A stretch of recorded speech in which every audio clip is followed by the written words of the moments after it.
today on Sweetly Savory, we're going to be making some chickpea burgers. I've been a little obsessed with the Chana Masala chickpeas, so I decided to turn it into a burger. Probably been done before, but you know, as the Bare Naked Lady song is, it probably has been done before. So what I've got is everything to make chickpea burgers out, and a little bit of Chana Masala flavor that I'm bringing to the burger as well. I've got some tomatoes, fire roasted tinned tomatoes. I'm just gonna try to blend these up. I didn't get any tomato paste to make them a little bit, give them that something, the binder. So I'm just gonna blend those up real quick and see if that works. I did make some tahini from scratch. It's just sesame seeds and oil. So I used my mortar and pestle and tried to grind up my sesame seeds, add some oil, and it looks like it came together pretty good. I think that might be a decent binding agent. And I've got some aquafaba, the chickpea juice. I reserved some of that. I don't know why I wanted to save some, but I did. And I've got a little bit of ginger in this bowl. I used some frozen ginger this time. I took a chance and decided to go with this. It keeps a little bit longer, so I wanted to just try something different, a different method for it. I've got my garam masala, and that's still going to be a tablespoon of that. And instead of putting onion and garlic in there, dicing all of that up, I'm just going to go for the powdered stuff today. I'm a little lazy. And for more binding agents, I've got breadcrumbs. I just have Italian breadcrumbs, so I'm thinking that's probably going to be good because it's all like oregano type flavors and nice and light. It's not too overpowering, so I'm sure whatever kind of breadcrumbs or panko crumbs you got at home, they'll be good to go. And I do have a little bit of some chilies in adobo sauce. I'm going to use like maybe part of one just to give it some extra spice. And I think that's everything that I needed. Let's get ready to rock. I got my immersion blender plugged in, so I'm just gonna really hope this doesn't make a huge mess. Oop, and it kind of did.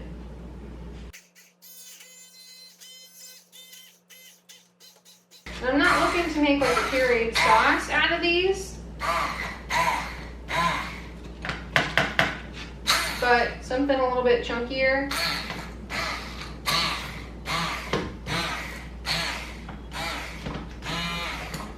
Hopefully kind of pasty, but not a runny, thin paste. There. And I didn't rinse these. Some recipes call for them to be rinsed. You know I don't like to rinse them. Alright, so I've got my potato masher. This is a certainly interesting one, but it does a really good job. And you can also use it as a meat tenderizer too. So I'm just going to go ahead and start breaking these up in my bowl. And I'm not going to break them up entirely yet because I still need to mix all my other seasonings in. Just get that started.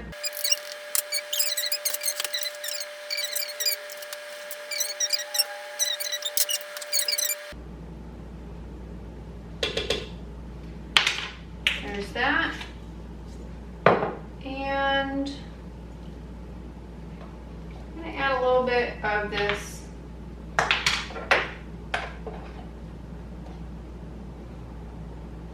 chopped and then blended tomato mixture. I'm going to try to get as much of the tomato juice out as possible.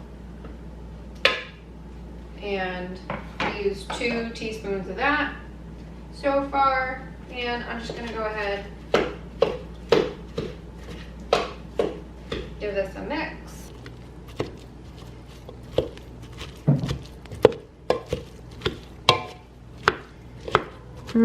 Can already smell all the flavors coming together. All right, now I'm going to go ahead and add some of this tahini mix, tahini paste that I made. And it doesn't look like my sesame seeds completely got broken down, but that's okay because it's all about the adventure.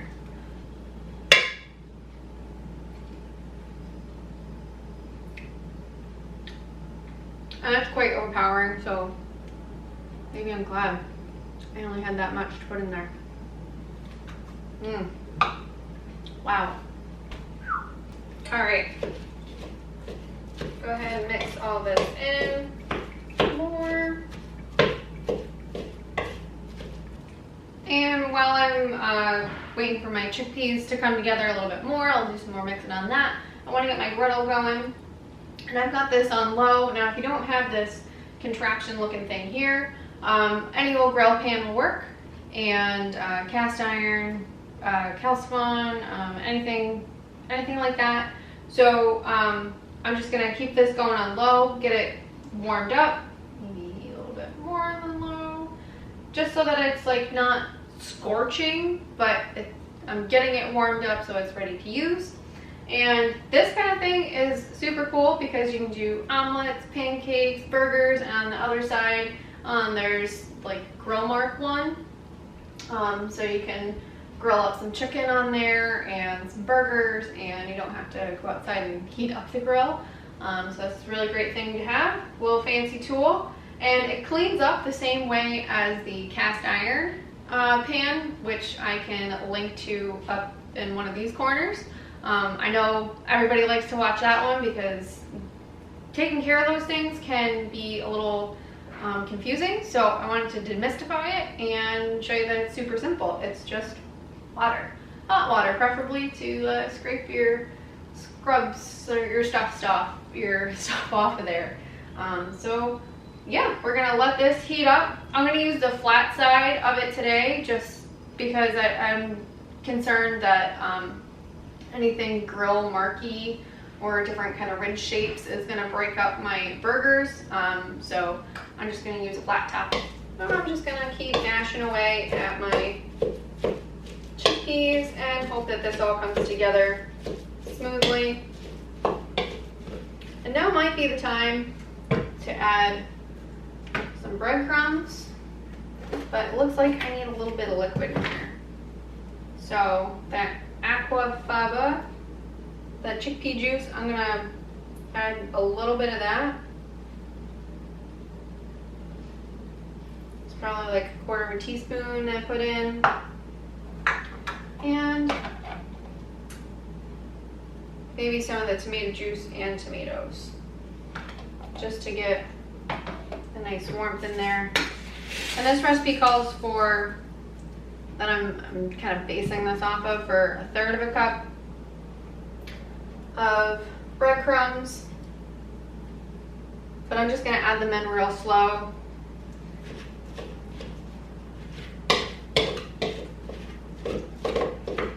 So I'm not overwhelming my mixture.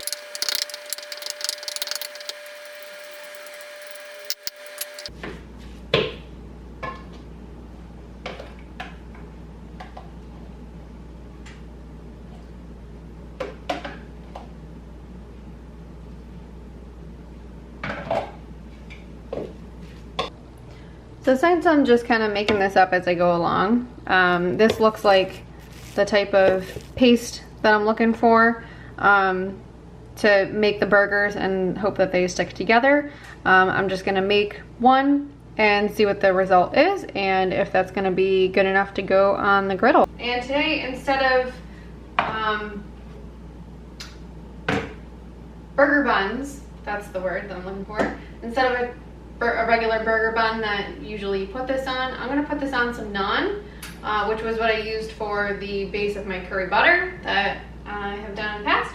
So I wanted to use up some of the curry butter, and I really wanted to keep the whole flavor profile of the Chana Masala for this. So I got some, excuse me, no.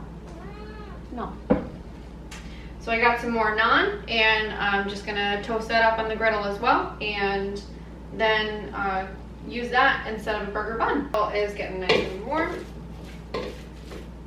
So move these things out of the way.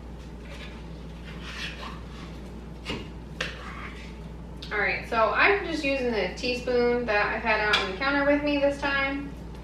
And I'm going to scoop some of that up.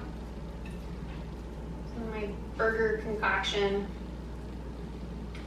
And you don't want these to be too big because you want them to cook in the middle, but you don't want them too small unless you're making sliders, then that's another size. But you want these to be decent size.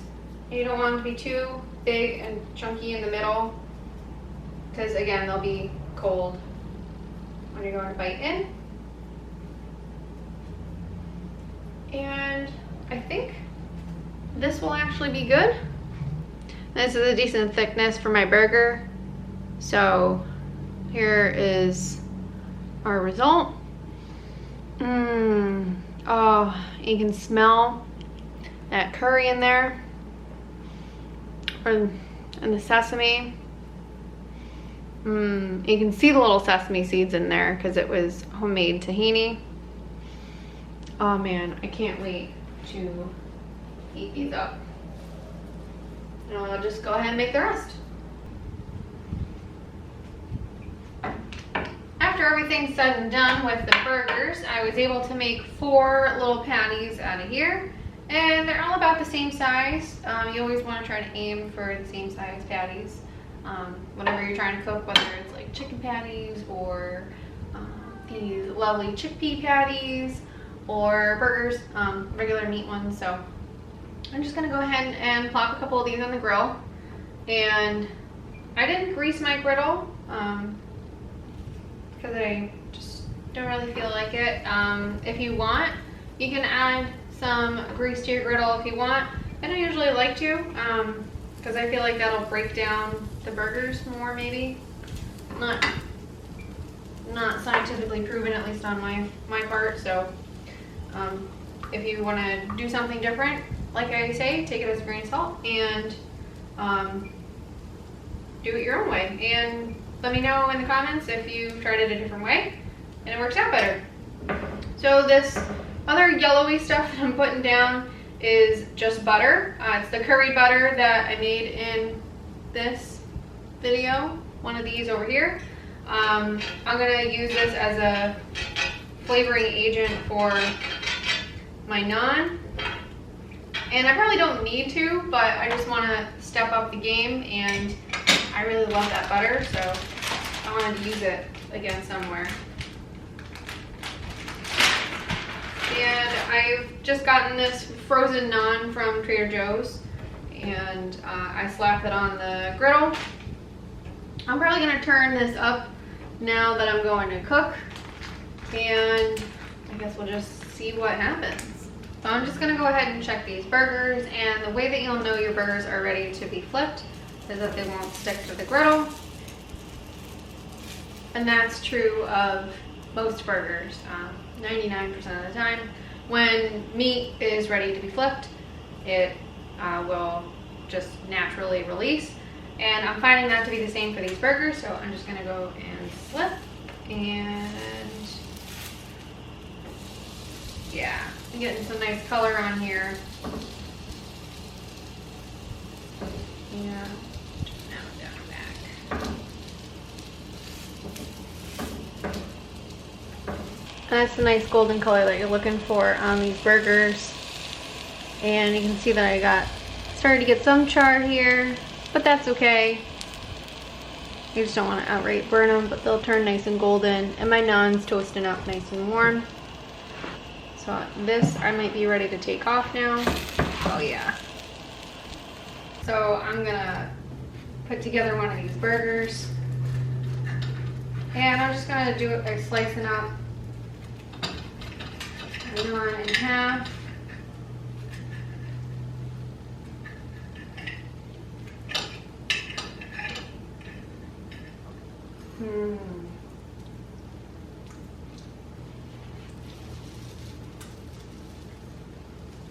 Go ahead and put this little bitty one on here. And you could top with some greens if you want, but I don't really have anything other than lettuce right now. So I'm just gonna serve it up like this. And this is my take on a Chana Masala burger, chickpea burger. And voila. And there we are. So I'm just gonna go ahead and take a quick bite of this because I'm super hungry.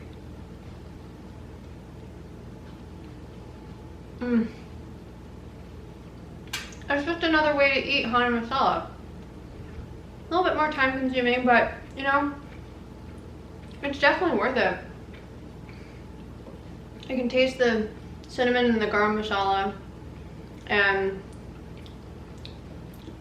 you can really taste the tahini a little bit. And if you want, you don't have to make it with tahini, you can just use an egg as your binder. But I wanted to try something different, and it really makes it worthwhile because I'm happy that I made it that way.